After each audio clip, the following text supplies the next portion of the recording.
Уважаемые коллеги по институту, а также гости нашего института, добрый день. Сегодня у нас довольно насыщенная программа. Речь пойдет о новых и, надеюсь, очень удобных и перспективных методах для молекулярной клеточной биологии. У нас план у нас следующий, то есть сейчас краткую вступительную речь произнесет доктор наук Константин Анатольевич Уканов, затем выступит доктор Neal Burton и затем Артём Томин из компании «Спектроника». Вот, Константин Анатольевич, прошу вас. Коллеги, спасибо. Я совсем кратко. Сегодня мы послушаем про оптоакустику, и, на мой взгляд, и вообще в мире это совершенно фантастическая технология.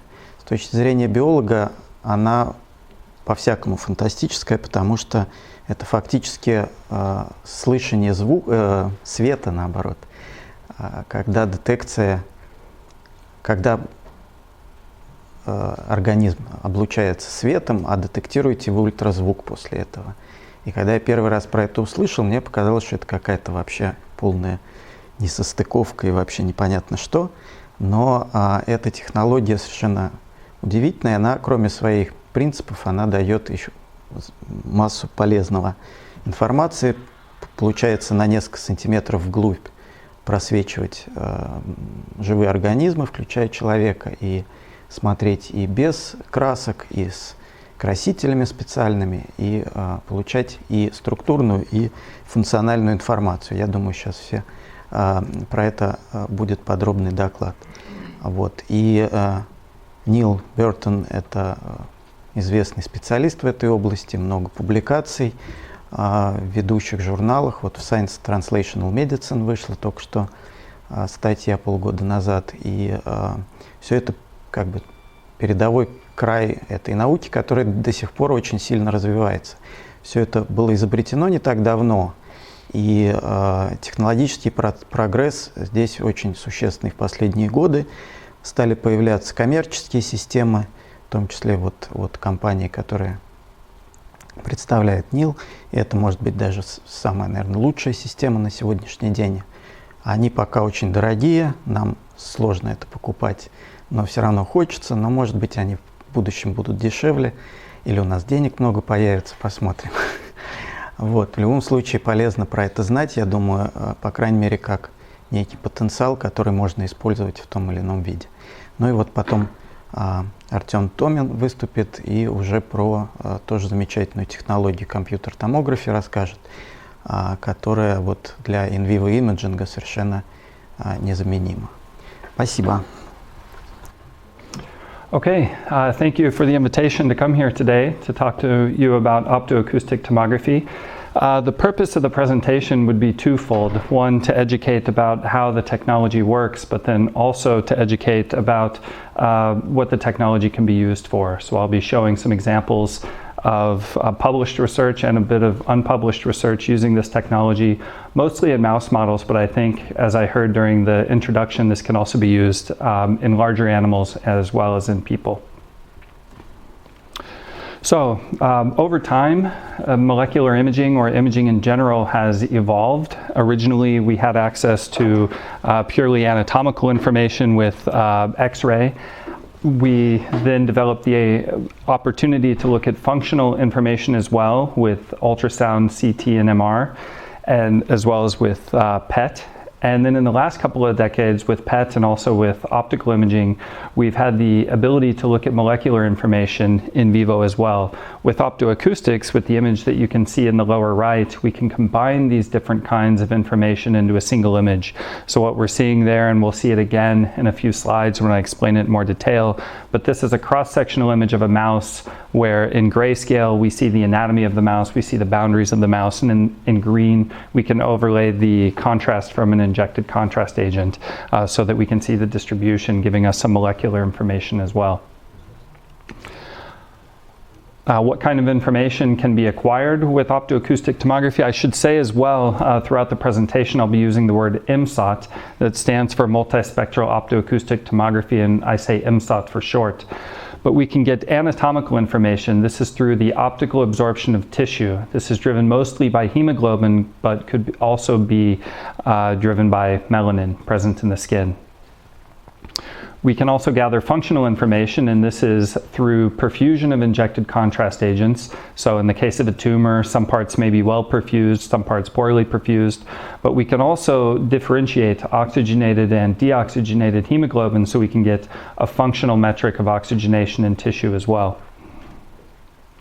We can gather molecular information. We illuminate multispectrally, and then we can, after the experiment, spectrally unmix the contribution of different absorbers in our field of interest, so we can get molecular information as well through the use of targeted or non-targeted probes, but also through the use of fluorescent proteins.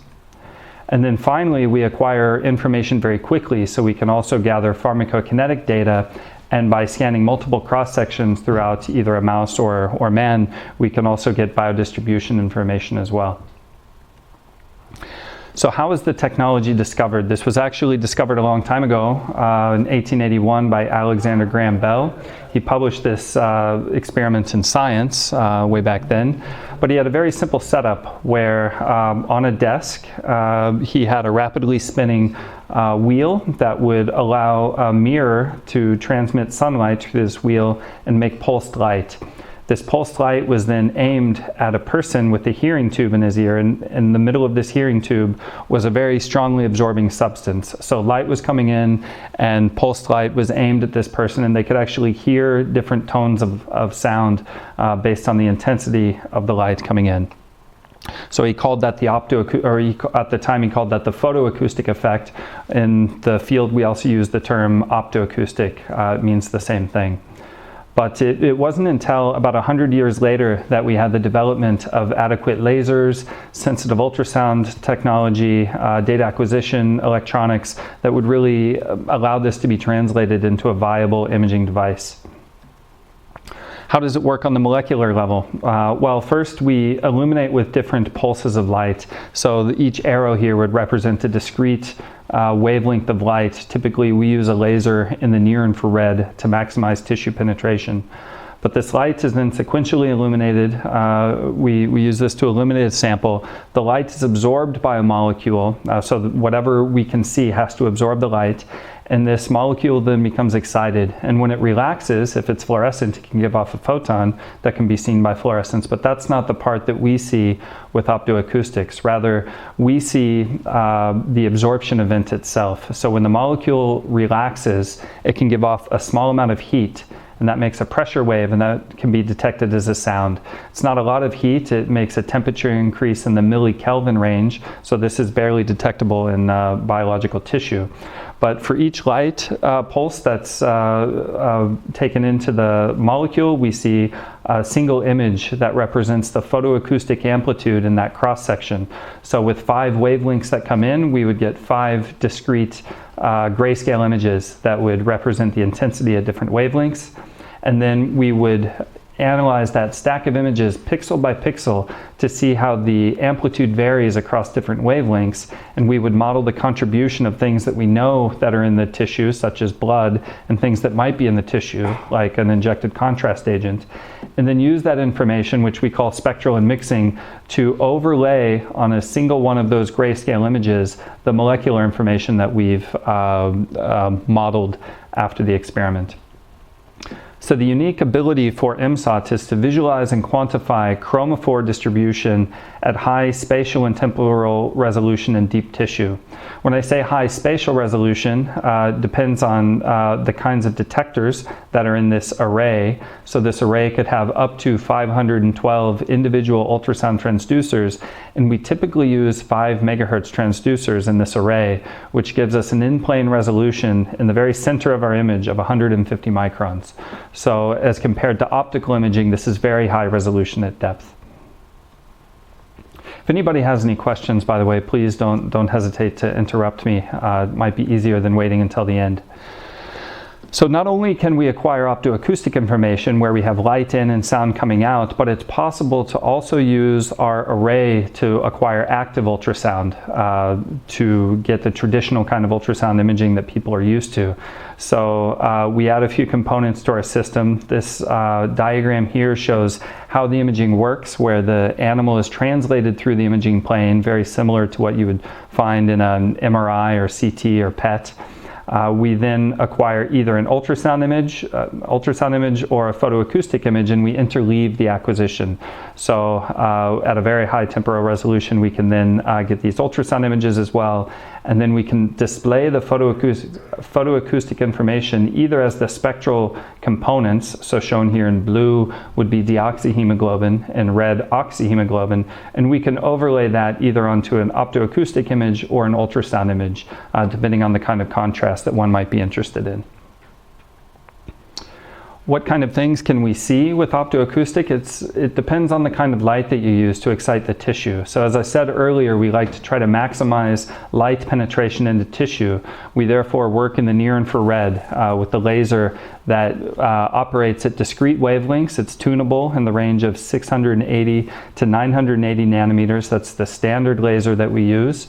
And in that range, it's just important to remember that whatever you want to see must have an absorbance, not an emission, but an absorbance in that range. And the kinds of things that we can see, therefore, in that range would be, aside from oxy and deoxyhemoglobin, organic dyes that are commercially available, so the Psi 5.5, Psi 7, the Psi series. IR dye, this is available from Lycor. ICG is indocyanine green. This has been used in humans since the 1960s around the world, and other dyes that absorb in the near infrared. These dyes are nice because they're easily conjugated to things that you might be interested in. We can also see bioinorganic nanoparticles, such as gold nanorods, quantum dots, some silver nanoparticles, for example.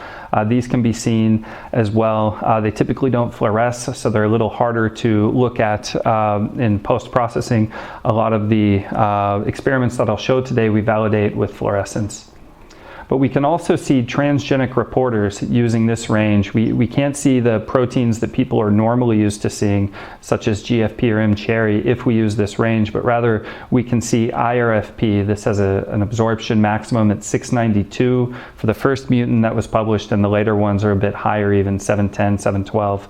But we can also see a genetic reporter that's been used, and I'll show an example using tyrosinase, and this drives the expression of melanin in cells, which makes them black so that we can see them as they're very strongly absorbing. So how many wavelengths do we use and which ones would we pick? It really depends on the background that we might have in our experiments. So shown here is the absorption spectrum for deoxyhemoglobin and oxyhemoglobin. So if we were just going to try to look at the oxygenation status in tissue, then we might use those 4 particular wavelengths because they're representing the places where the spectra are the same or very different. But if we add a contrast agent, say ICG, which has a maximum at 800, then we want to make sure to capture that maximum peak wavelength, and then maybe also an additional wavelength that might characterize where the absorption spectrum is either rapidly increasing or decreasing. So we usually use, for in vivo experiments, 5 to 7 wavelengths. Our laser operates at 10 hertz, so that means we can get a multispectral image in just 1/2 second. So that can be very fast. So most of the experiments that I'll talk to you about are using our preclinical scanner. Most of the experiments will be related to mice. However, there are other options with this technology as well. So early on we had an intermediate solution that had all the same components inside, the laser and the data acquisition system, but it had a handheld scanner attached to it. And then just this year this has been translated into something that's a little easier to use clinically, and we're seeking CE certification, at least in Europe, and later on in the US for FDA certification to use this device as a medical product. I've participated already in a few clinical studies, and this is just the beginning for imaging humans. So I'll start with showing then some images of what optoacoustics looks like. This is a cross-sectional image of a mouse where we're looking at the level of the kidneys. So you can see the left kidney here, the right kidney, and also the spleen, the spinal cord is at top, and the aorta and vena cava can be seen as well. So basically, if you took a cross-section of a mouse, whatever is dark red is going to show the brightest contrast. So this is without a contrast agent. There's some negative contrast at the bottom of the image, and this is where the intestines are, so they're not as richly perfused, so this would be an area of negative contrast. When we look at the level of the head, then we can see the brain non-invasively. This is through intact skin and skull, where we can see the sagittal sinus. The ventricles are out to the sides. This is the bottom of the brain. The edge of the skull is here. This is the temporal artery outside of the brain. So this can be acquired just non-invasively. The mouse skull is very thin, so although we're acquiring ultrasound data, this does not pose a problem for brain imaging. So, as I said, we acquire data as one would in a PET or MRI workflow, where you acquire data cross-section by cross-section. This is a representation of a mouse where the head is at the top and the tail is at the bottom, and this image was three-dimensionally reconstructed by using a stack of images and then rendering that as a 3D volume, and then we're looking at that as a maximum intensity projection from on top of the mouse. So this image would be very similar to what you might see with planar fluorescence or IBIS imaging, where you see a whole body image of a mouse. And this is without contrast. Since we can acquire ultrasound data, we could do the same thing with the ultrasound, but what you can't do with, say, a planar fluorescence study is when you have a full body image, then for each of the cross sections that were acquired, you could go in and have a look at what that looks like cross-sectionally.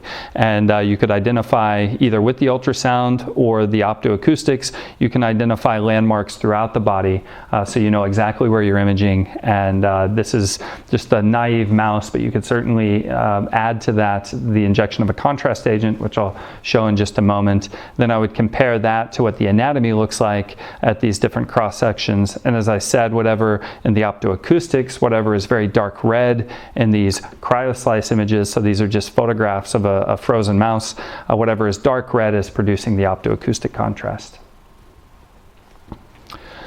So if we were to add a molecular component to an approach like this, where this is just a single wavelength image, then we can illuminate multispectrally and figure out where the distribution of an injected contrast agent would be.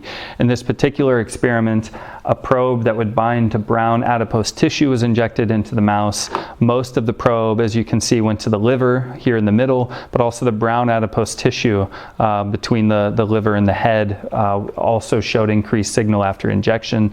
So this is just one example of how you could see the full body biodistribution of an injected contrast agent using this technology. So there's different possibilities to look at the boundaries, for example, of a tumor using this technology. So if you didn't use in vivo imaging at all, then you could see a mouse with a subcutaneous tumor here, and you might use a caliper to figure out what the diameter of that tumor is, and that would be your metric of growth. If you use a single wavelength MSOT image, then you could also calculate the diameter and the area. With multiple cross sections, you could calculate the volume as well, but you'd want to be very sure, if you're going to do a volumetric analysis, where the tumor starts and stops. So with some experience with some subcutaneous tumors, you might have the idea that the tumor is exactly right here, but the boundaries are not very well demarcated just by a single wavelength image alone. And if we illuminate multispectrally and unmix for oxygenated hemoglobin, then it's a very similar image where we still don't know exactly where the boundaries of the tumor are. It's a subcutaneous tumor, so it's clear in this case, but if this were internal, you would have no idea. But you can use a genetic marker to label the tumor. In this case, this was IRFP, and then the boundaries of the tumor are very clear. So then it's very easy to do a volumetric or a size analysis in this case, or figure out, if you've injected a probe, what's gone into the tumor and what has not. If you don't want to use a genetic marker, then you can also use the ultrasound component, where again you can see the boundaries of the tumor very well. So some of the early studies using this technology compared planar fluorescence imaging for a subcutaneous tumor shown here to optoacoustic imaging done at different time points after injection of a contrast agent.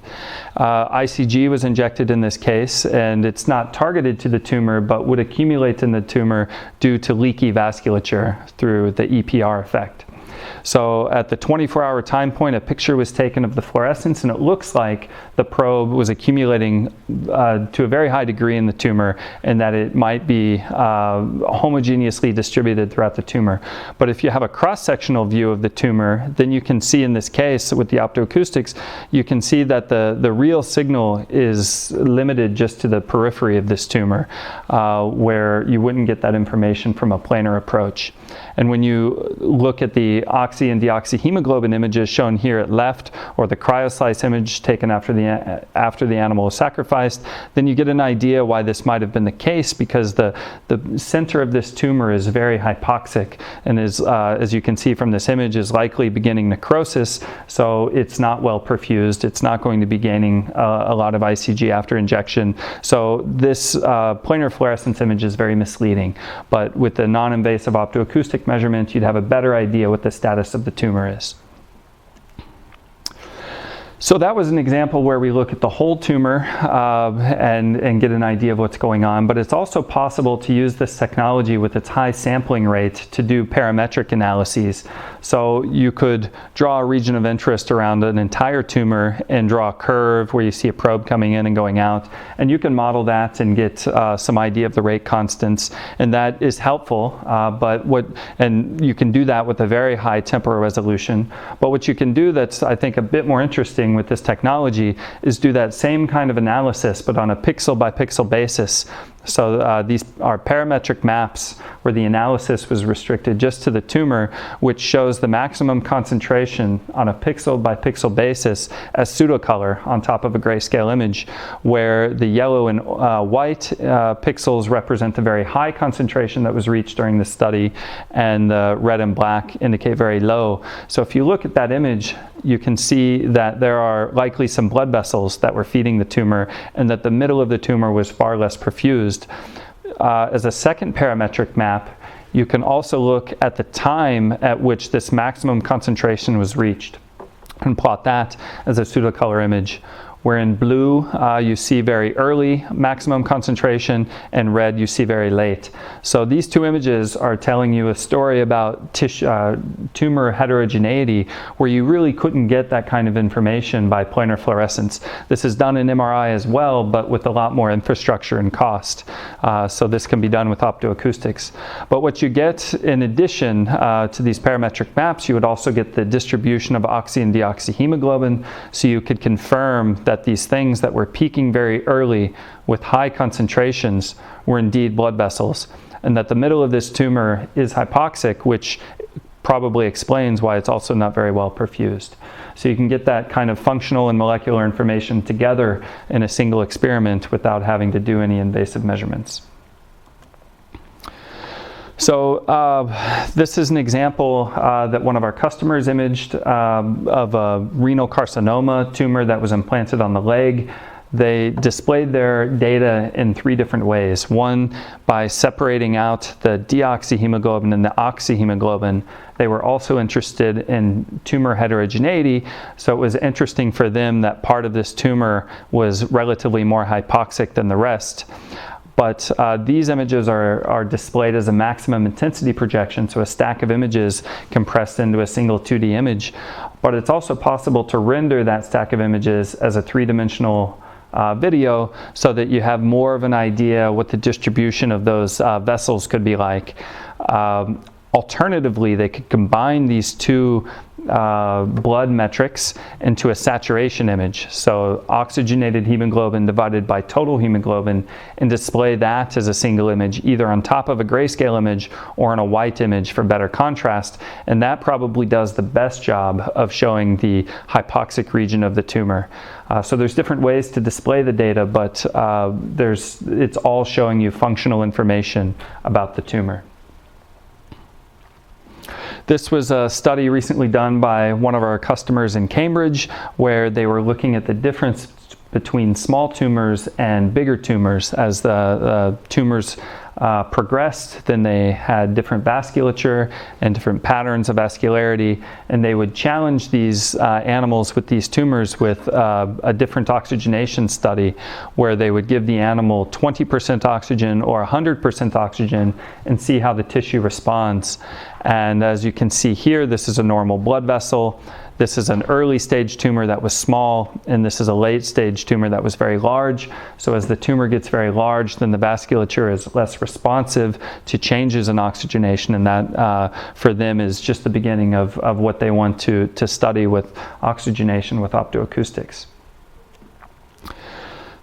We also did this study is unpublished, but one that we conducted in our own lab, where we look at a breast tumor in a mouse model, and again look at oxygenated or deoxygenated hemoglobin, or an injected contrast agent that would bind to polycaspases in the tumor and show apoptosis. And this is a result at the end of the study, where we show very high localization of the apoptosis probe that was consistent with the location of the deoxygenated parts of the hypoxic part of the tumor. So you get an idea of both a molecular and functional endpoint together. This was after 1 hour of probe accumulation, but I can show that data differently, where I can show the accumulation of probe over time. So this is the apoptosis probe that was accumulating in the tumor over time, or a control dye that was injected as a cocktail into the mouse, where it started low, went into the tumor, and then came out after the 60-minute period. So this experiment shows, one, that you can multiplex two probes together, so you could see molecular specificity and control for simple perfusion, but then we can also see the three-dimensional distribution of the green apoptosis probe, which accumulates in the tumor, and the non-targeted probe shown in blue, which is simply just perfusing through the mouse.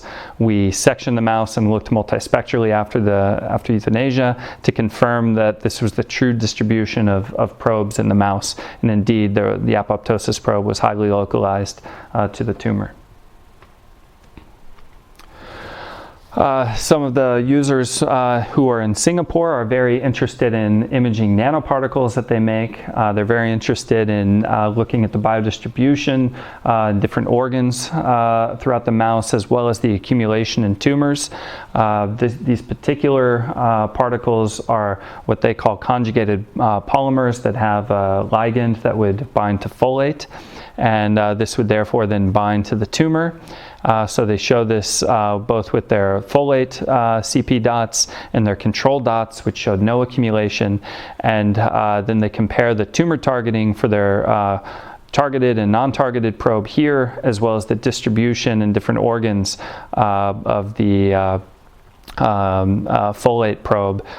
So this is something that can be done over several days, so you can look at the relative accumulation over time. One of our customers in the US is very interested in imaging pancreas cancer. She has a model where she's harvested pancreatic tumor cells from a human and then used those in a mouse model. She calls those cells S2VP10 cells. She's added luciferase as well, so she can track the growth. And she's published maybe 10 studies so far. This is one example where she used a probe targeting the EGF receptor. She conjugated a peptide to a near-infrared dye that we can see. And then what she wanted to do was compare the performance of optoacoustic imaging for planar fluorescence imaging when looking for an orthotopic tumor. So this is the pancreas tumor here. This is just a 2D image. You can also show orthogonal views, maximum intensity projections in this case, where you're looking either in the coronal plane of the mouse or the sagittal or horizontal views, so you can really see the size, shape, and location of that tumor. And if that's compared with than planar fluorescence, then you might have an idea that there is indeed a tumor, but you see far less information. And indeed, as the tumor gets deeper with planar fluorescence imaging, the resolution gets worse due to the diffusion of light. So she favors optoacoustics to give her a very good idea about the tumor location and size.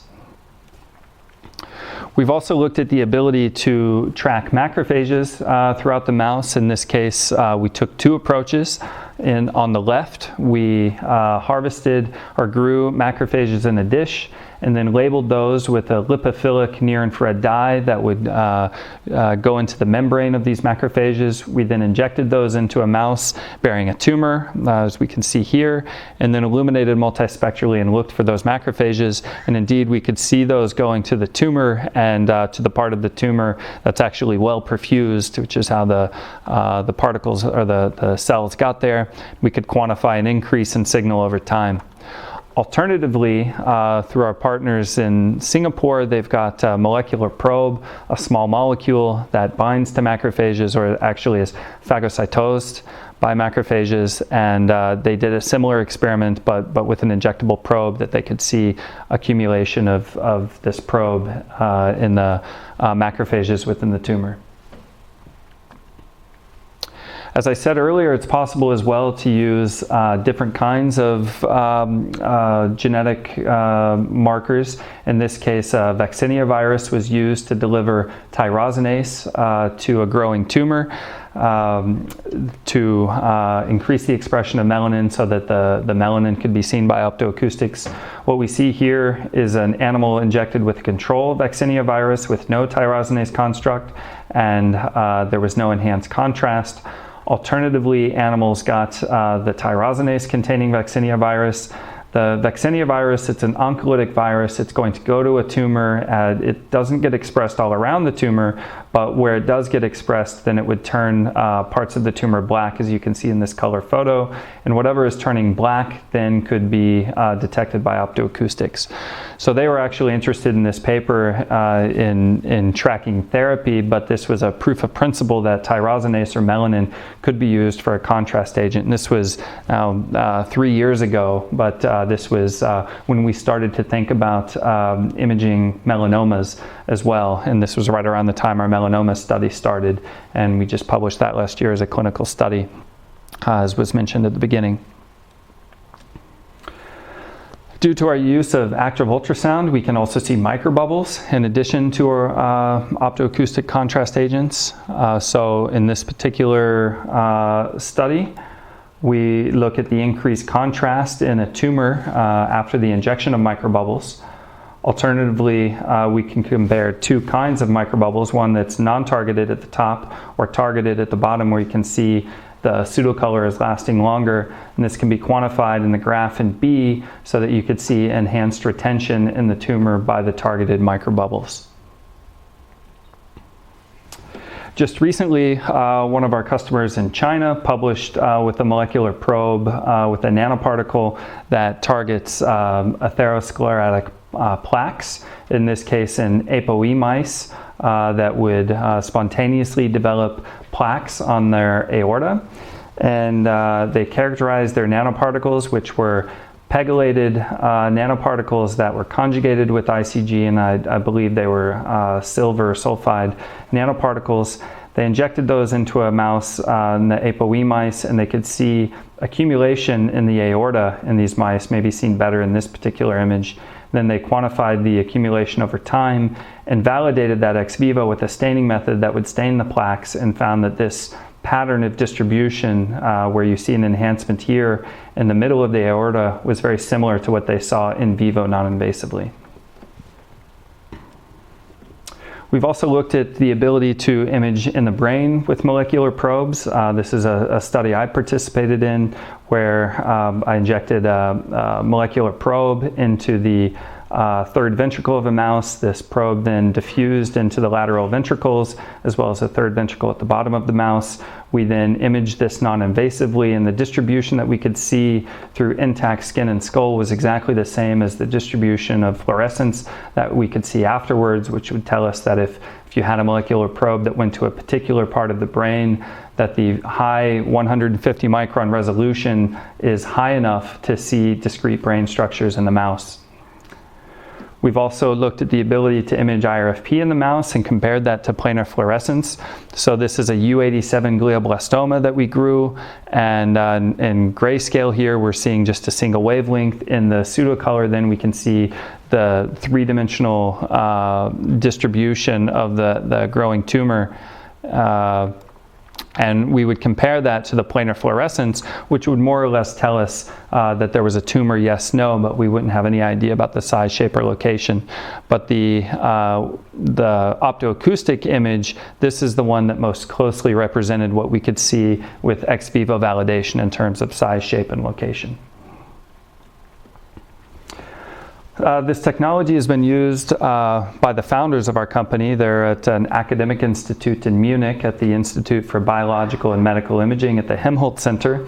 They use this technology to compare MRI to optoacoustics to stage different stages of arthritis in a mouse model of arthritis. So they injected FCA into the left knee of the mouse, and then at a later time point either imaged with MRI so that they could characterize the extent of inflammation or degradation of the joint, and then they compared that with molecular imaging using MSOT, where they used a molecular probe that would bind to selectins, PNL selectins that are upregulated in the case of inflammation. They then scored the animals by MRI as either not having any disease or high or low. So that's in this graph here. And then after separating those animals into those different scores by MRI, they plotted the MSOT values for the molecular probe that's in the knee or in the ankle. And indeed, there was a correlation between the extent of inflammation as characterized by MRI and the degree of accumulation by MSOT. So MSOT therefore would be a solution for imaging that requires a lot less infrastructure as compared to MRI. In the final section in this presentation, then I'll talk about the ability to look at pharmacokinetics using this technology. So whenever we get a new probe, we first look at simple things like half-life and maximal retention rates and so on. In this case, we're looking at the jugular veins and looking at different time points after injection. And then in the graph here, although it doesn't show well in the projector, you can see the blue dots, which show the individual MSOT data points. And then there's a modeled green line that is there as well. And that modeled line is used to extract these pharmacokinetic parameters, where we can get the goodness of fit, the R squared, or the half-life. In this case, it was 20 minutes for this probe, area under the curve, and so on. So these kinds of parameters that you might get from taking blood samples or urine analysis or other approaches, this can be done non-invasively, at least for probes that are absorbing light. That was looking at just one particle or one injected agent in the blood, but it's also possible to look at different formulations of something. So here is normal ICG, and the other three curves are liposomal ICG, where the ICG has been encapsulated into a lipid liposome. There were three kinds, some that were positively or negatively charged, that's the yellow and green, or the blue curve is a pegylated version, and as you probably know, if you pegylate a substance, then it's going to remain in the bloodstream much longer, and this was indicated as well by the optoacoustic information. So one can look at these kinds of kinetics, or as I showed earlier, one can also look at the different organs throughout the mouse and compare the distribution of naked ICG versus liposomal ICG to differentiate and quantify the accumulation in different organs over time. In a similar application, using a different nanoparticle, a photosynthesizer was used and injected into mice to look at the accumulation of this nanoparticle in a tumor over time. The investigators in this case wanted to identify, using MSOT, the best time to do phototherapy. So they wanted to inject the particle and see when it might be cleared from most of the mouse, as you might see at this late time point, but when it might also still be present in the tumor. And so they extracted some of that information from these curves. Taken one step further then would be a publication from a different group. They had a different particle, in this case black phosphorus nanostructures is what they called them. These were also pegylated.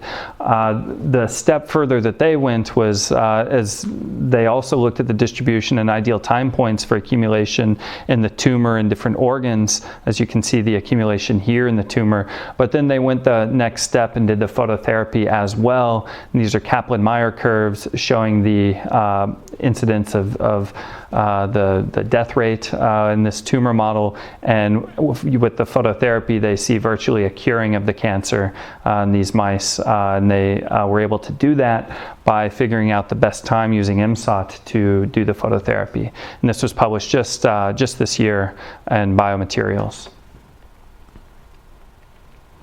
It's also possible to look at organ function using this technology. There's one approach. It can be used on two different organs, but you need a molecule that will be filtered through a particular organ, whether it's the kidney or the liver. You can then inject that into the animal, and as you can see in this video, you see the accumulation on the outside of the kidney first, and then concentration in the renal pelvis.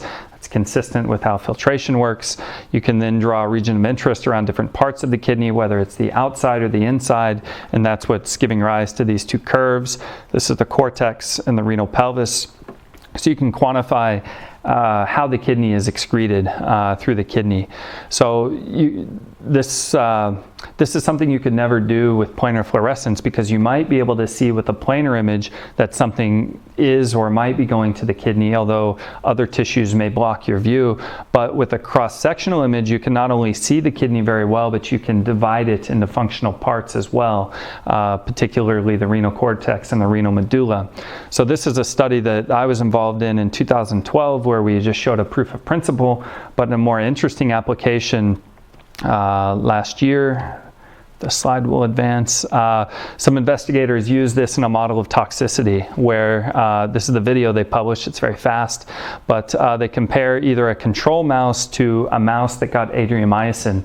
Adriamycin is an antibiotic that will intoxicate the kidneys and should, in theory, slow down the filtration if the kidneys are damaged of this dye. So the videos, it's very hard to see what's going on, but if you look at these parametric maps, it's a little easier to interpret, where these images show the time at which the maximum concentration on a pixel by pixel basis was reached. So in the control mouse, you see very layered structures. You see yellow and green in the cortex. These are early time points. And then you see green and cyan and purple in the renal pelvis. It's a different case for the intoxicated mouse, where you don't see yellow anymore, and it seems like the entire process is kind of pushed later. And that's much easier to see in these parametric maps than in the video. What they quantified in this publication was the time at which the maximum concentration was reached in the renal cortex versus the renal pelvis. This was a very short interval in a control mouse and a longer interval in an intoxicated mouse. So the length of the interval was their metric of toxicity, and they correlated that with histological measures of toxicity. You can do this as well for the liver, not with that particular dye, but rather with ICG, the one that's been used in humans since the 60s, as this dye is excreted exclusively through the liver. So in this case, they used the same group, used a model of acetaminophen toxicity to intoxicate the liver. They would then compare a control mouse in blue, which was very fast, to an intoxicated mouse, which is red, and then quantify the half-life either in blood or in the liver. And in both cases, they could see that the half-life increased, or the filtration was slower in the animals that were intoxicated. And then I'll just sum up with just an overview of applications that are possible that we see right now for human applications. At the beginning was mentioned a Science Translational Medicine publication. This was one with sentinel lymph nodes, where we use the technology not only to find sentinel lymph nodes, but to characterize them with regards to metastasis. One can also look at a primary melanoma tumor to determine how deep it is, for example. But because we can look at oxygenation, then other cancers are possible as well, like breast cancer, head and neck cancer, thyroid cancer as well. But we can also look at peripheral vascular disease, and we have ongoing clinical studies using these endpoints too. So that was the end of the applications that I wanted to show that were kind of generalized. But a few weeks ago, I also received a couple of samples that were from this institute. So I was blinded to the identity. I only knew them as samples 1, 2, and 3, but we measured some samples in our laboratory in phantoms. And our approach is to make a cylindrical phantom, and then at the end of this phantom are some cavities so that we can inject our probe into that. And then we put that into our machine and we can see both cavities. And we illuminate multispectrally and have a look. Shown here, but not very well, would then be a spectrum. And then we did a time-lapse study as well to look at the photostability. So if we look at the 3 particles that I received, I knew them as only samples 1, 2, and 3, but they all seem to have kind of a maximum signal around 900. One sample seemed to give a higher signal than the others, at least at the concentrations that I measured. We then looked at the optoacoustic spectra and indeed saw these the peak concentrate or the peak signal around 900. But more interestingly, then we did a time-lapse study where for samples 1, 2, and 3, we we illuminated continuously over a 2-hour period. Sample 1 maintains its signal over the 2-hour period, whereas samples 2 and 3 completely lost that peak around 900 after 2 hours of illumination. And if we look at the different curves, there's a gray and an orange one that are overlapping, but the samples 2 and 3 lost about 30% of their signal down to baseline actually over the 2-hour period, whereas the first sample maintained its signal over this period. So sample 1 was very photostable, whereas samples 2 and 3 were unstable. Although I didn't receive any information about the nature or concentration of these particles, at least it seemed to make sense that some were photostable and some were not. So the summary was that the 3 samples demonstrated similar spectra with a peak around 900. In the photostability experiment, probe 1 was very stable while 2 and 3 were not. But due to the kinds of spectra that they have with an increased absorbance around 900, this actually makes a very nice contrast agent for optoacoustics because it's very different than blood. So this would actually work very well in vivo. So to conclude the entire talk then, we believe that MSOT is a powerful addition to the scientist's imaging arsenal by providing anatomical, functional, and molecular information in a single modality. It's in real time, and you maintain high spatial resolution deep in tissue. The range of imaging applications and biomedical research spans wide, and as I alluded to today, clinical translation is within reach. With that, I'd like to say thank you for your attention, and if you have any questions, I'd be happy to take those. Thank you.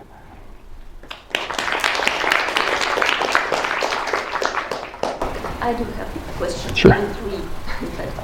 How do you get rid of autofluorescence? Because the system is working in optical mode. And it's Sure. I'll repeat that. I think this is being recorded, so I'll repeat the question just for the audio. But the question was about autofluorescence. So we don't, in our modality, we don't see the fluorescence at all. So we see absorbance, not fluorescence. And as we're combining anatomical and molecular information together, what would be considered autoabsorbance, this is actually how we generate our anatomical image. It's how we see landmarks. That's how we see the boundaries of the mouse. That's how we differentiate what's tumor, not tumor, the liver, the brain. So we actually need that. But for us to see a molecular contrast, then we need to see absorbance above that background. So in a mouse, that's the autoabsorbance is actually very important, but that's also why we illuminate with multiple wavelengths so that we can figure out what contrast is coming from blood and what contrast is coming from whatever we've injected or whatever genetic marker we're interested in. so it's not a problem with this system? No, No. In fact, I would say it's more of an advantage because you don't have to use another modality like with PET, for example. You see the molecular information very well, but you don't have any anatomical information. So people then build systems that have PET and CT together so that you can have an anatomical landmark in addition to the molecular information. But we don't have to have a dual modality for optoacoustics because you have the anatomical landmarks as well as the molecular information in a single modality. Thank you very much. And is it possible to use this system for larger animals, not only humans? Yeah, so if you'd like to see more, I have a video that at the end of this presentation, which I won't show now, but it shows what the workflow looks like for imaging mice. And the instrument, it's really built for small animals. You could put rats into it, but it only works on small rats. So the approach that we take for anything that's larger than a juvenile rat up to humans, or horses even, depending on which customer we're talking about, is to use a handheld approach. And that's why I showed the picture at the end of the thing that looks a bit like clinical ultrasound, because this has a handheld scanner that we use for clinical studies, but you can use that on rats or rabbits, whatever one wants to do. So that's the better approach. The reason we like the device for mice is because then we have a complete tomography around the mouse. So we pass the animal through and have detectors all the way around. So you can't do that with the larger animals. So the image becomes a bit more surface weighted. You don't have a complete cross-sectional image, but you can image those animals. All right, and my final question, how much time does image reconstruction usually take? So the image reconstruction is actually in real time. So we've got two reconstruction algorithms. One is we call it back projection algorithm. So this takes milliseconds. And then one that's called a model-based algorithm that in the old days used to be a bit more quantitatively accurate, but we've improved the faster reconstruction to be as quantitatively accurate as the model-based. The model-based used to take a minute or two per image. We optimized that to a few seconds, but these days we use the very fast, real-time back projection reconstruction so that while we're doing the experiment, we can see the images that I've shown in this presentation in real time. So not only can you reconstruct the individual wavelengths in real time, but then after a cycle of wavelengths, you can do the analysis on the stack of images to see the molecular contrast as well. So that's plotted on the screen as you're doing the experiment. Okay, thank you very much. Sure. So what's up to humans? I've understood that it's applicable for the humans. Yes. And can you repeat one more time the clinical indication for application? Sure. So the question is regarding human studies. The application that we've had the most progress on so far. Lymphatic nodes. Yes. Peripheral vessels diagnostics. What else was on this slide? Different kinds of cancer were on that slide. So breast cancer, thyroid. So any kind of tumor process. Well, yeah, so we're showing ones in this case that are superficial. So with breast cancer, the imaging in the study that we published with sentinel lymph nodes that was in Science Translational Medicine in December of last year, that showed imaging up to 4 centimeters of depth in humans. And that depth was determined by SPECT-CT, where they were able to figure out without any compression how deep a lymph node was. And then with our handheld scanner, with a little bit of compression, we were able to find those same nodes. So that's one where if you want to look for a metastasis, so the primary tumor going somewhere else in the body, then you need to find those sentinel lymph nodes and take them out and have a look. This is usually a surgical procedure where they take them out and have a look, but if you can use a non-invasive technology, then this would be very attractive. Melanoma is a tumor where it's usually dark, so this is something that absorbs a lot of light. So that's... Pardon? Sometimes it is called blue. Okay, yes, sometimes the melanomas can be amelanotic as well, but even in those amelanotic cases, they still have some degree of melanin, so none are completely absent. In the first study that we did, there were 20 patients, and there was one amelanotic melanoma in that population, but we've since increased our numbers to 80 patients, and we've had a couple of amelanotic cases, and we're currently evaluating that now to see how well our technology can be used. But the idea would be, whether we're looking at the primary tumor or the sentinel node, the melanin itself would be the marker for the tumor. In these other cases, in peripheral vascular disease, this would be present in people, for example, who have diabetes, where their hands and legs become very cold, they have poor circulation. And there aren't very good methods right now for figuring out the extent of disease, particularly in very, very small vessels. So you can use the difference in blood pressure in your arm versus your ankle, and this is a very crude metric for peripheral vascular disease, but one would like to have better ways to classify disease, and that's what the investigators are looking at for peripheral vascular disease, where they're just looking at oxygenation. With breast cancer and head and neck cancer, and also the thyroid, in all three of these cases, they're using the oxygenation status of the tumor as a marker of malignancy. So it provides the possibility to use molecular diagnostic in peripheral vascular diseases to diagnose it. To diagnose the difference between the tumor or, for example, atherosclerotic process?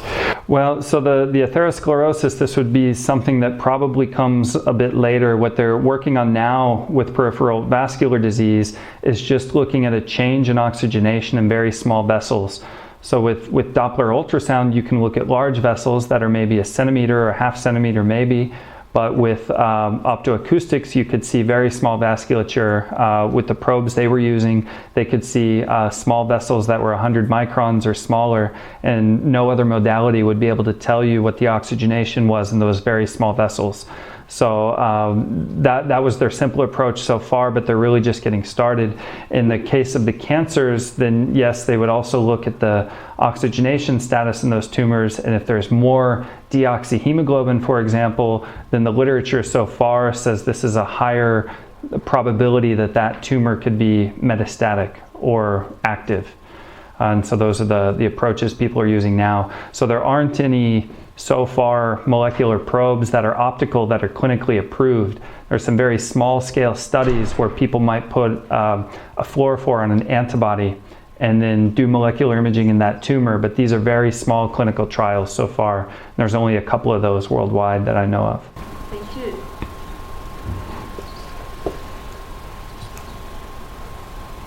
Yes? As I understand, it's possible to use your method in the preclinical studies, yeah? Yes. And the question is whether it's possible to use it for the study of retention of pharmaceutical substances in the body, in the whole body. I see. So the question is whether in a preclinical model this technology could be used to look at the retention of pharmaceutical substances. And the answer could be maybe. It depends on how you do it. So actually we were talking about this today at lunch, where if you conjugate a small molecule of interest to a fluorophore that we can see, then yes, you would be able to see the retention of that molecule. Most small molecules don't absorb the near infrared, so you wouldn't see them normally. But once you label them with a near infrared fluorophore, then you might be doubling or tripling their molecular weight. And I believe you would be changing their pharmacokinetics quite a bit. So you could see where they went. The question would be what relevance that might have on the unlabeled molecule. But it's possible to see where that conjugate would go, yes. Doesn't this method certified for preclinical studies or not?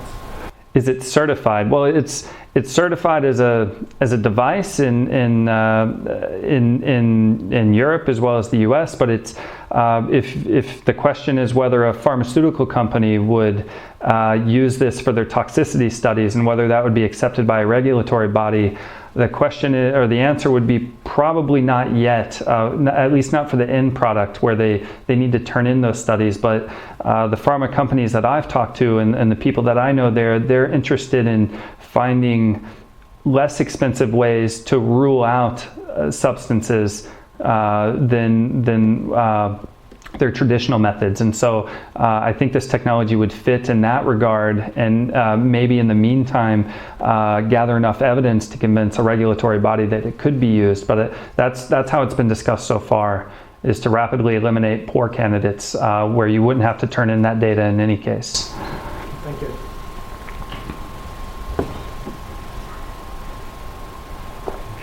Okay, well, thank you for the questions. Добрый день, меня зовут Томин Артём, я представляю компанию Спектроника. Я очень кратко, буквально 5-10 минут, расскажу о неразрушающем анализе биологических образцов с помощью метода компьютерной томографии и покажу некоторые, собственно, примеры работ. Ну, сначала вкратце, что же такое томография? Первым делом мы проводим традиционное рентгеновское сканирование. После этого мы проводим реконструкцию нашего изображения, и с помощью программного обеспечения мы можем проводить анализ и визуализацию интересующих нас областей внутри нашего образца. Собственно, почему вообще изначально была придумана томография, я думаю, все прекрасно понимаете, то, что 2D-изображение под различными углами не содержит информацию о толщине, необходимой интересующего нас области, а с помощью реконструкции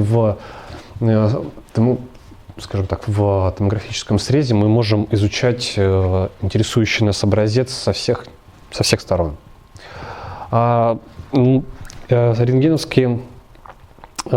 с помощью рентгеновского излучения основано на поглощении рентгеновского излучения в биологических образцах и, по большому счету, полностью зависит от элементного состава нашего поглотителя и места его в периодической таблице Менделеева. От этого зависит непосредственно, насколько хорошо биологический образец будет поглощать рентгеновское излучение.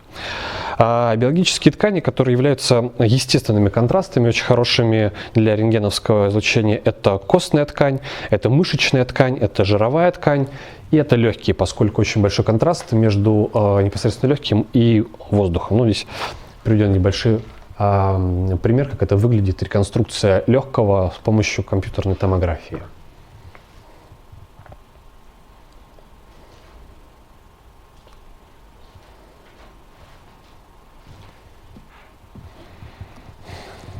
Также мы можем использовать контрастные агенты для увеличения разрешения, для улучшения контрастности наших образцов. Например, такие как микрофилл. С помощью них мы можем исследовать мелкие сосуды, капилляры. Здесь приведен пример работы, которая была выполнена в 2010 году еще на одной из систем производства компании SkyScan. Сканеры делятся на два типа для in-vivo исследований и ex-vivo исследований. Кардинальное различие между ними в том, что в ex-vivo сканере у нас источник и детектор остаются на месте, вращается непосредственно наш образец. В in-vivo сканере наш образец, в данном случае это мышь, крыса, в некоторых случаях это могут быть кролики, остаются на месте, вокруг них вращается непосредственно детектор и наш источник излучения. Ну и несколько работ, несколько примеров, полученные на этом оборудовании. Визуализация титанового импланта в бедренной кости крысы. Мы можем с помощью программного обеспечения в автоматическом режиме, как здесь показано, отделять непосредственно нашу костную ткань от импланта и смотреть, насколько эффективно происходит зарастание или изменение. Что еще раз?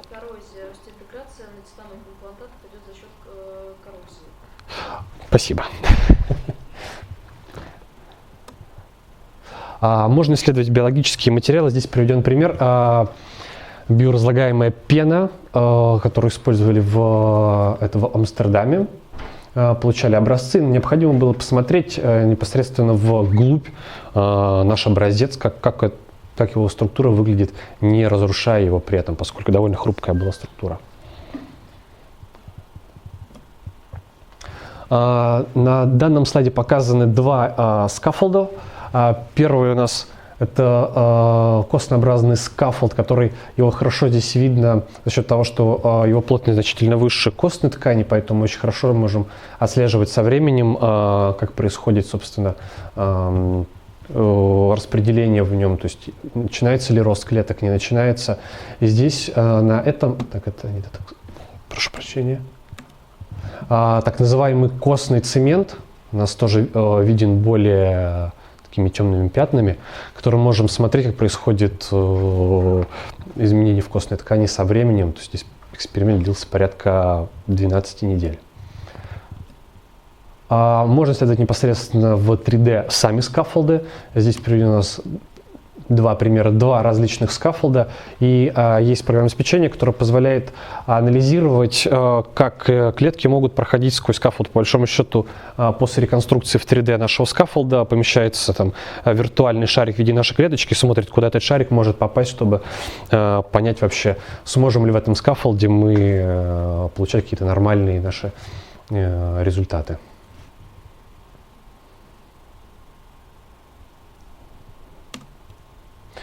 Также контрастное использование контрастных агентов позволяет нам проводить так называемую микрокомпьютерную микрокт-гистологию, как ее называют. Например, на этом слайде показаны сосуды в мозге мыши. И в качестве контраста использовался также коммерческий набор микрофил. То есть мы можем видеть вплоть там, до мельчайших капилляров и так далее. Эмбрион мыши покрашенный с помощью PTA и замечательная рыбка, веслонос, которая также с помощью контрастных агентов можно смотреть очень с хорошим разрешением непосредственно морфологию нашего образца. Энтимология. Эти образцы ведущим ученым в данном направлении является Джавьер Альба Терседор из Испании. Он получает просто, на самом деле, вот такого рода картинки очень тяжело получить, потому что он использует порядка 40 различных красителей, многие из которых он получает сам. Потому что есть, конечно, коммерческие наборы, но поскольку он в этом деле, скажем так, является экспертом, он очень много работает именно с производством собственных красителей, и с помощью этого можно видеть огромное количество интересующих нас областей интереса внутри насекомого. Здесь представлено исследование в стоматологии. Можно исследовать толщину, размер канала до и после лечения, чтобы оценить, скажем так, эффективность нашего лечения.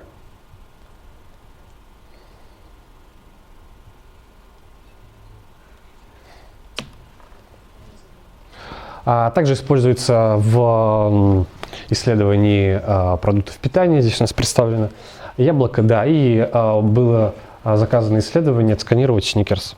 Они хотели понять, насколько равномерно орехи распределяются в батончике. Такие исследования тоже проводятся.